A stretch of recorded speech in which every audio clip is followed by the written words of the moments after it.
পরিমণিকে এবার দেখা যাবে টলিউডে। তার প্রথম কাজে দেবরাজ সিংহের ফেলো বক্সে ছবিতে। সেখানে সাংবাদিকদের প্রশ্নে ছবির অভিজ্ঞতা ও তার জীবনের ঘটনা শেয়ার করেছেন তিনি। নায়িকা নয়, ভালো অভিনেত্রী হওয়ার স্বাদ নিয়ে কলকাতায় কাজ করেছেন পরিমণি। দেবরাজ সিংহের ফেলো বক্সি ছবিতে তার প্রথম কাজ। ভিসা সমস্যায় শহরে ছবির প্রচারে যোগ দিতে পারেননি।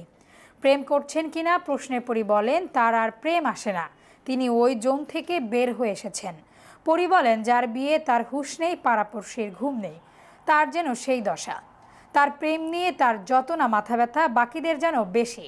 তিনি বলেন, আমি কারো নই বাবা, তোমরা খুশি থাকো।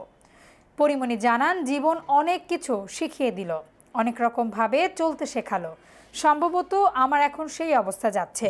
তাছাড়া এত প্রেম করেছি, আমার মতো ফাটিয়ে প্রেম বোধহয় ইন্ডাস্ট্রিতে কেউ করেনি, তাই আমার প্রেমের কোটা শেষ।